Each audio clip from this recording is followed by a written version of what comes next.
Imaginez cela, un PDG d'une entreprise technologique avec des millions de dollars à son actif, une réputation sans faille et une entreprise en pleine ascension. Tout allait bien dans le monde d'Andy Byron, jusqu'à ce qu'un simple moment capturé par une caméra change sa vie à jamais. Lors d'un concert de Coldplay à Boston, Byron, PDG de l'entreprise Astronomer, se retrouve sous les projecteurs pour une raison totalement inattendue. Accompagné de Christine Cabot, la chef des ressources humaines de la société, il tente désespérément d'éviter la caméra du baiser. Ce geste innocent aurait pu rester un souvenir privé, mais l'univers des réseaux sociaux n'a pas permis que ce moment reste dans l'ombre. En quelques minutes, la vidéo a fait le tour du monde. L'impact est immédiat. Les rumeurs de liaison éclatent, les médias s'emparent de l'histoire, et un scandale qui semblait anodin à la base se transforme en un événement médiatique mondial. Le PDG d'une entreprise à succès, la tête d'une société technologique innovante, s'effondre en un instant. Comment un incident aussi insignifiant a-t-il pu détruire une carrière et une réputation ? Cette question est restée en suspens dans les esprits de nombreux observateurs. Et c'est ce que nous allons explorer ici, le scandale qui a fait chuter l'empire d'Astronomer.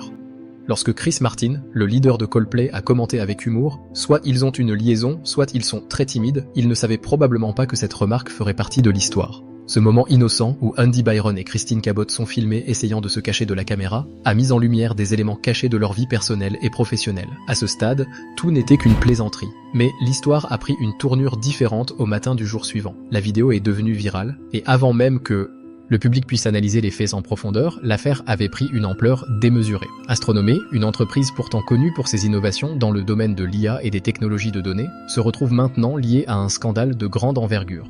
En quelques jours, la direction de l'entreprise se retrouve sous pression, et Andy Byron se voit contraint de quitter son poste. Mais, comme nous le verrons, ce n'est que le début d'une série d'événements qui ont déstabilisé non seulement l'entreprise, mais aussi les vies de ceux impliqués. Un concert de Coldplay où des milliers de fans vibrent au rythme des mélodies ne devrait normalement pas être le théâtre d'un scandale. Et pourtant, c'est exactement ce qui s'est passé ce soir-là à Boston. Andy Byron et Christine Cabot, deux figures centrales de l'entreprise Astronomer, sont filmés par la caméra du baiser, en train de tenter désespérément d'éviter l'objectif. Les deux dirigeants, apparemment pris au piège par cette situation, n'ont pas pu échapper à l'attention publique. Cabot a rapidement couvert son visage et Byron a disparu sous les sièges. Mais cette scène n'a pas échappé à l'œil vigilant des spectateurs, et encore moins à l'énorme caméra de concert. Chris Martin, comme à son habitude, commente ce qu'il perçoit comme un moment tendre entre deux personnes, ignorant l'ampleur de ce qui se cachait derrière ce geste maladroit. Soit ils ont une liaison, soit ils sont très timides. Cette remarque innocente est devenue un mème instantané sur Internet et le scandale était lancé. Une simple plaisanterie publique est devenue une situation embarrassante pour Byron et Cabot, qui n'avaient aucune idée que ce moment deviendrait viral. Le concert de Coldplay était censé être une soirée décontractée, mais ce fut le catalyseur d'un scandale qui allait détruire leurs carrières respectives. Ce qui semblait être une petite gaffe se transforme rapidement en un enchevêtrement de rumeurs et de spéculations.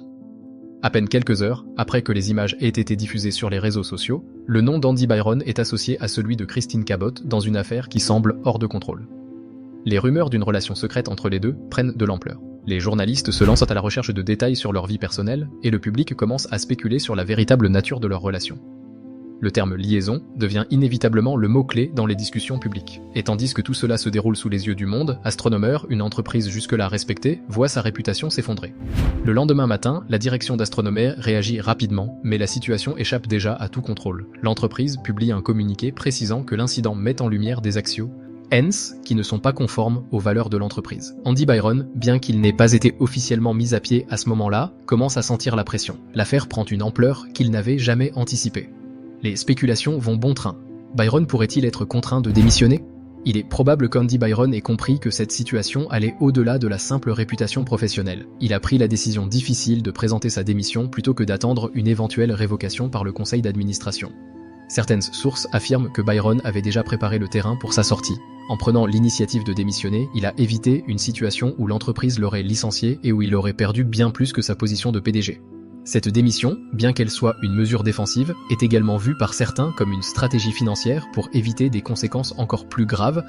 Avec cette démission, Andy Byron se retire du devant de la scène, mais les répercussions sur son image, ainsi que sur celle de l'entreprise, sont déjà irrémédiables. Ce départ ne peut effacer le scandale qui le suivra toute sa vie. Si Andy Byron est la figure publique la plus touchée par ce scandale, il y a aussi les employés d'Astronomer qui doivent gérer les retombées. Comment continuer à travailler pour une entreprise dont la direction est sous le feu des projecteurs pour des raisons aussi fâcheuses ? La crise met en lumière l'atmosphère tendue qui s'installe au sein même de l'entreprise. Des milliers de salariés doivent faire face à des questions incessantes de la part de la presse et des médias sociaux.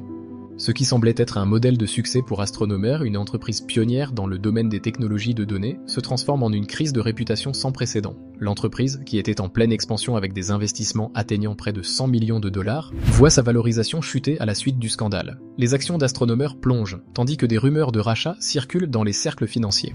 Les investisseurs, qui avaient autrefois vu en Astronomer un pari sûr, commencent à se retirer. L'incident de Coldplay a laissé une tache indélébile sur la réputation de la société, et même les plus fidèles clients commencent à se poser des questions sur l'intégrité de l'entreprise. Des entreprises du secteur commencent à explorer les options d'acquisition, soulevant des inquiétudes parmi les employés et partenaires commerciaux de l'entreprise. Les employés de la société, jusque-là fidèles à un leadership charismatique, se retrouvent au cœur d'une tourmente. Comment peuvent-ils continuer à travailler pour une société dont la direction est maintenant associée à un scandale aussi public? La démission de Byron a lies. C'est un vide au sommet et la direction intérimaire, dirigée par Pete DeJoy, semble ne pas être en mesure de remettre les choses en ordre. Les employés se divisent entre ceux qui sont fidèles à l'entreprise et ceux qui commencent à se demander si leur avenir dans l'organisation est désormais compromis. La morale au sein de l'entreprise est au plus bas. Les journées de travail ne sont plus les mêmes et la productivité en souffre. Pete DeJoy, nommé PDG intérimaire d'Astronomer, prend les rênes de l'entreprise à un moment où la situation est plus que complexe. DeJoy est un homme d'expérience, mais son entrée en fonction est loin d'être idéale. Il doit à la fois rassurer les employés, maintenir les relations avec les clients et essayer de restaurer la confiance des investisseurs. Mais la réalité est implacable. La situation semble incontrôlable.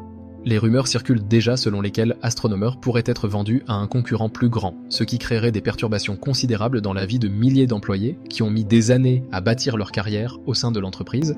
Alors que l'entreprise sombre dans une crise profonde, la vie privée d'Andy Byron et de Christine Cabot est exposée aux yeux du public de manière brutale. Derrière les portes fermées, leurs familles respectives sont maintenant éclaboussées par l'affaire. Le scandale n'a pas seulement affecté leur carrière professionnelle, mais il a également profondément marqué leur vie personnelle. Meghan Kerrigan, l'épouse d'Andy Byron, se trouve plongée dans l'œil du cyclone médiatique. Après l'explosion des rumeurs, elle décide de supprimer son profil Facebook et effacer toute trace de la relation avec son mari. Les médias sociaux se déchaînent, inondant son inbox de messages agressifs et de questions sur la véracité de l'affaire. Une femme qui vivait dans l'ombre de la célébrité de son mari se retrouve désormais sous les projecteurs pour des raisons qu'elle n'avait jamais envisagées. Le voisinage de la famille Kerrigan, traditionnellement discret, est désormais l'objet d'interviews incessantes de journalistes. Un voisin témoigne en déclarant « Les Kerrigan sont des gens simples, honnêtes, ils ne méritent pas cela ». Mais malgré les soutiens, la pression est insupportable. Leurs vies ont été bouleversées par un simple moment public devenu incontrôlable. De l'autre côté, Christine Cabot, la chef des ressources humaines, se retrouve également sous le feu des projecteurs. Mariée à Andrew Cabot, propriétaire de la marque Privateer Rome, elle fait face à une situation tout aussi délicate. Comme Meghan Kerrigan, Christine Cabot fait face à des interrogations sur son mariage et sur ce qui se passe réellement dans sa vie personnelle. Les médias se demandent si elle a trompé son mari avec Andy Byron et chaque photo publiée de son mari et elle devient une cible pour la spéculation. Andrew Cabot, bien que moins médiatisé que sa femme, est également contraint de réagir à la pression des médias. Et bien que l'on ne sache pas exactement où se trouvent les couples concernés aujourd'hui, il est évident que les conséquences de ce scandale vont bien au-delà du simple monde professionnel. Les mariages d'Andy Byron et Christine Cabot sont désormais placés sous un microscope. Les médias s'intéressent à tout, de la dynamique familiale à la stabilité de leur relation. Bien que tout cela reste pour l'instant dans le domaine des spéculations, une chose est certaine. Cet incident a laissé une trace indélébile sur la vie de chacun des individus concernés. Et si, dans un premier temps, l'issue semblait indéterminée, il devient de plus en plus probable que ces relations personnelles ne se relèveront jamais complètement de ce scandale. Après la démission de Byron et l'entrée en fonction de Pete DeJoy, Astronomer doit maintenant se concentrer sur la récupération. Mais la route sera longue. L'entreprise doit répondre aux critiques, regagner la confiance de ses clients et trouver des solutions à ses problèmes internes. Les employés attendent des décisions claires et une direction stable. Astronomer doit absolument montrer qu'il peut surmonter cette crise, mais la tâche est colossale. DeJoy, bien qu'il soit expérimenté, n'est pas un sauveur miraculeux. Pour redresser l'entreprise, il doit se concentrer sur des actions concrètes, qu'il s'agisse de réaffirmer la mission de l'entreprise, de rassurer les investisseurs ou de restaurer la morale des employés. Mais ce qui a commencé comme une simple vidéo partagée sur les réseaux sociaux est rapidement devenu une tempête médiatique. Les journalistes ne se contentent plus de rapporter l'incident. Ils en font une saga. Chaque détail de la vie personnelle d'Andy Byron et de Christine Cabot devient une source d'analyse et de spéculation. La presse, qu'elle soit traditionnelle ou numérique, se fait un devoir de creuser dans le passé des deux dirigeants. La vitesse à laquelle l'incident se propage sur Internet est stupéfiante. Les mèmes, les vidéos parodiques et les commentaires sarcastiques inondent les réseaux sociaux. Des utilisateurs anonymes créent des vidéos en utilisant des filtres pour transformer Byron et Cabot en personnages fictifs. Les discussions sur Reddit, Twitter et Instagram ne cessent de croître, où les gens débattent de la nature exacte de leurs relations. La viralité des réseaux sociaux, bien plus rapide que celle des médias traditionnels, se transforme en un rouleau compresseur qui écrase toute tentative de rédemption.